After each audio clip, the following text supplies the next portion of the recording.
وزیر اعلیٰ پنجاب محمد شہباز شریف کی زیر صدارت اعلیٰ سطح کا اجلاس منعقد ہوا، جس میں Punjab clean cities road map پر عمل درآمد کا تفصیلی جائزہ لیا گیا۔ وزیر اعلیٰ نے اجلاس سے خطاب کرتے ہوئے کہا کہ Punjab clean cities road map program کا پہلے مرحلے میں 7 شہروں سے آغاز کیا گیا ہے اور شہروں کے ساتھ دیہی علاقوں کو صاف ستھرا بنانے کا پروگرام بھی مرتب کیا گیا ہے۔ دیہی علاقوں کی صفائی کے لیے بجٹ میں 15 ارب روپے مختص کیے گئے ہیں۔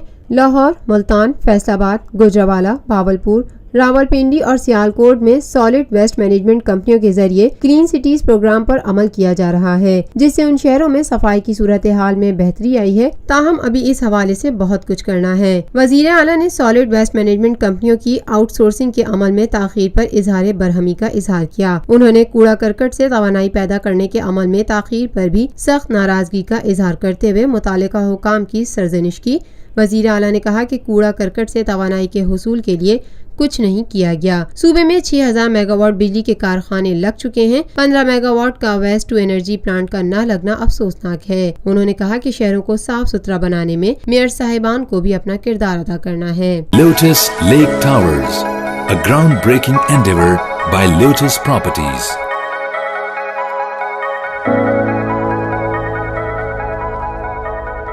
ملکی، بین الاقوامی، سماجی، سیاسی، تجارتی، ثقافتی، تفریحی، معلوماتی اور کھیلوں سے جڑی ہر چھوٹی بڑی خبر کا مرکز TNN TV۔